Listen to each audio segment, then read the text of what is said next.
I have some casual takes. I got to change the title because I got two topics in here. Some casual takes with your boy Stephen Pepper here to get a couple takes off my chest. I want to start today on this good day because the Lakers play tonight, but I want to start today on the WNBA. You know, I'm a sports management major, if you don't know. My other major is journalism here at Miami University. Shout out to my school. As a sports management major, some of my classes to fulfill my major talk about sports history and issues in sports and sports perspectives. And some units particularly focus on women's history in sports, women's issues in sports. And when I was watching the entire tournament and the draft last night, I thought to myself, I bet good money within 10 years, colleges will lecture on the Caitlin Clark effect. Last night was the biggest night in WNBA history, and that's predominantly thanks to Caitlin Clark. That was the first time that tickets were sold for the draft, and they sold out in 15 minutes of launch. 1,000 people. Even when everyone and their third cousin knew the Indiana Fever were selecting Clark first overall, she was the story of the night. I mean, when you're more box office than any non-NFL sport in this country, that's what the kids call aura. Clark's contributions to the game absolutely need to be studied. Like I'm going to graduate next summer, but I assume within 10 years, another chapter would be for Caitlin Clark. She said post-draft interview, she said, you better buy your tickets now. I mean, it's facts. You better buy your tickets now if you want to see Caitlin Clark. Because the Fever season ticket sales have exploded. The team has more nationally televised games than the Indiana Pacers. The Pacers are the men's NBA team in the same city. Been around a lot longer. Tyrese Halliburton, the Pacers have been a perennial playoff team my lifetime. And the Fever have more nationally televised games than the Pacers.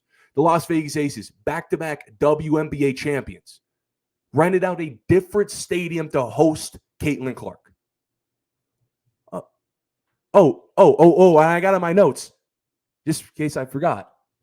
All those were before she was drafted. That's motion. 17,000 fans attended a draft party in Indiana. Her Fever jersey sold out on Fanatics within an hour.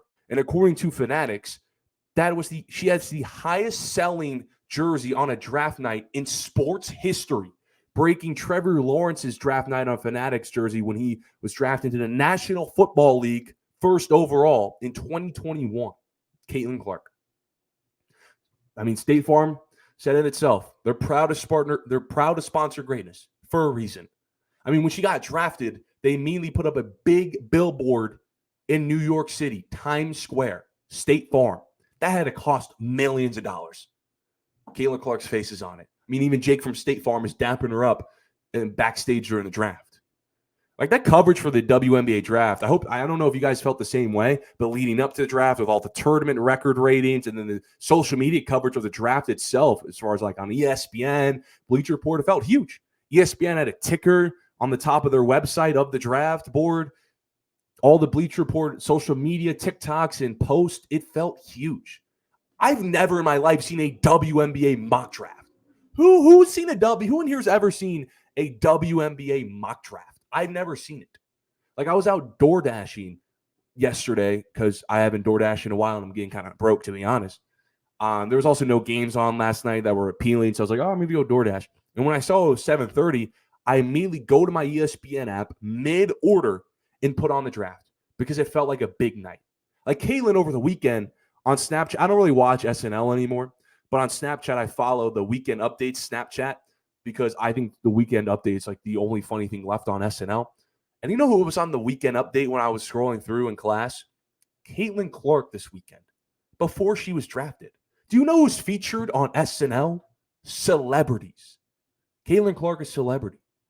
Usually the only female athlete who reached this status are like the Olympic athletes, like your Lindsey Vonns and your Simone Biles. Never a WNBA player. Never a WNBA player before she's even drafted. Of course, Caitlin Clark wasn't the only star in the women's game that helped elevate. You had ladies last night that also were big stars, Karen Brick and Angel Reese, to name a few. But you can tell by the broadcast, it was all Caitlin Clark's night. The reason why it felt that big was because of Caitlin Clark. It didn't matter who she played in the tournament. Paige and UConn, Angel Reese, LSU, South Carolina, and Dawn Staley. It didn't matter.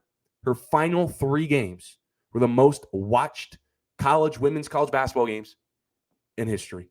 The WNBA now has their Stephen Curry, somebody who I can just sit down for 48, 60 minutes and just be like, wow, she hit that? He hit that?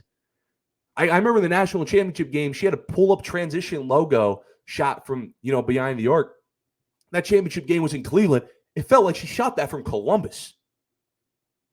Clark, her contributions need to be studied. Professors, I think if you were a sports history professor teaching issues in sports, get out your PDFs, get out your textbooks. I won't get to see it because I'm going to graduate next year.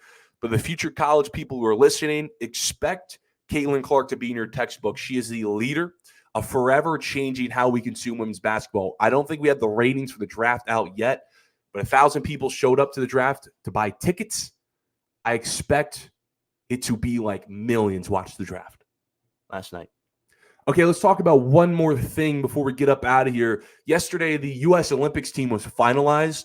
It's not complete yet, but we have one spot remaining. But boy, oh boy, that roster. This is what I've absolutely been waiting for. And I got a public service announcement to all the nations participating in basketball this Summer Olympics. You're cooked. You're cooked before you even show up on the plane to Paris. Because this U.S. roster is almost final, and at the looks of it, you stand no chance, buddy.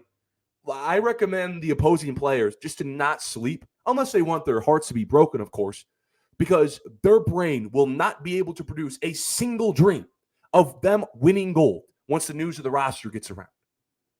Like, I'm glad y'all had all your fun knocking off the not even like JV team of the United States in FIBA, but Braun is called the Avengers now, and we're in the end game.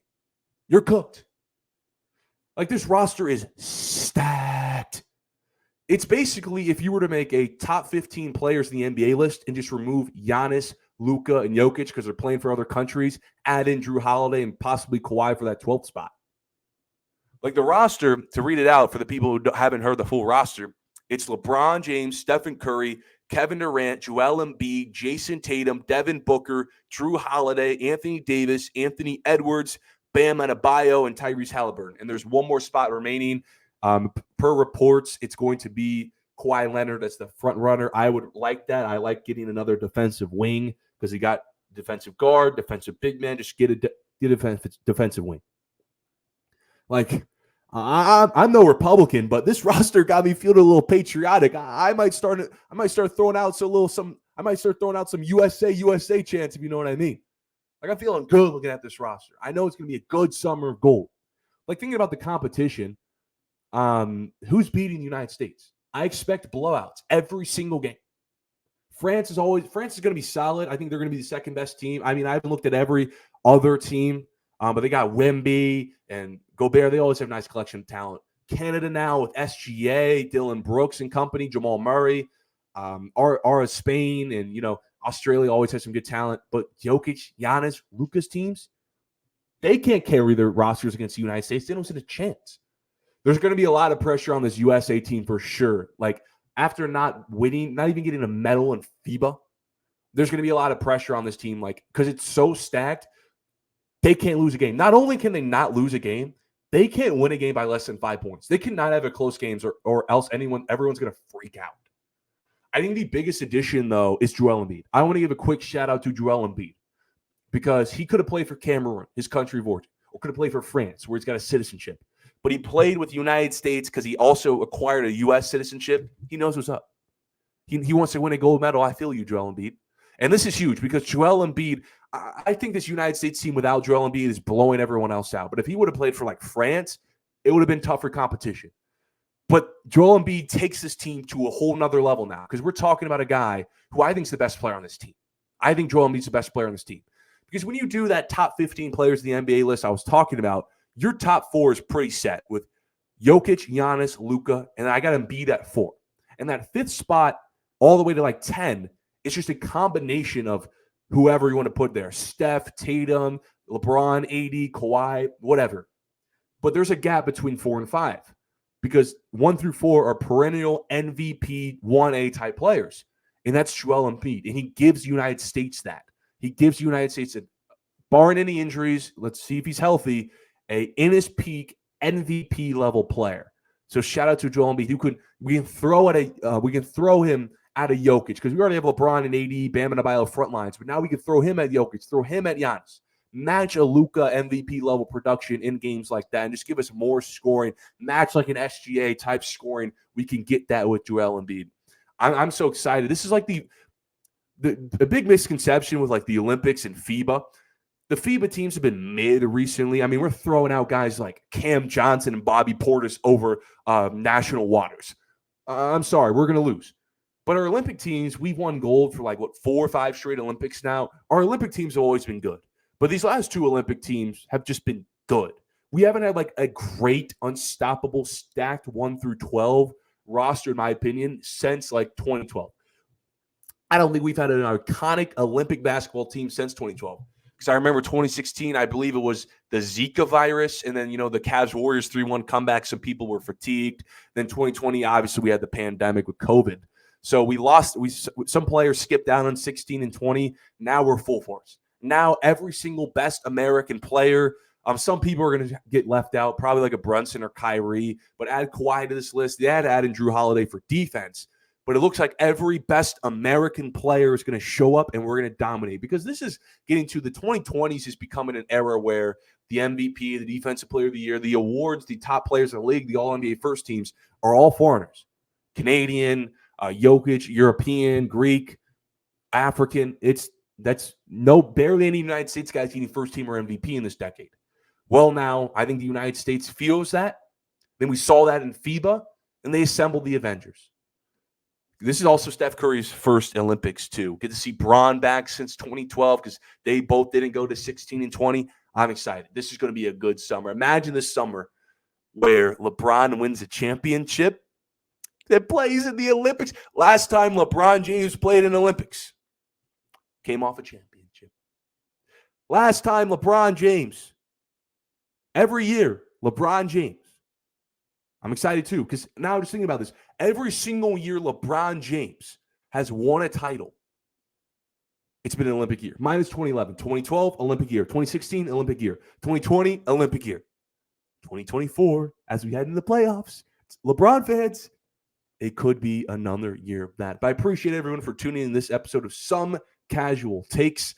You can follow me to stay updated on all things related to the show on social media. Some Casual Takes is the handle for everything. And until next show, back-to-back days, W Streamer. It is playoffs, so I'm going to try to be more consistent. And until then, see ya.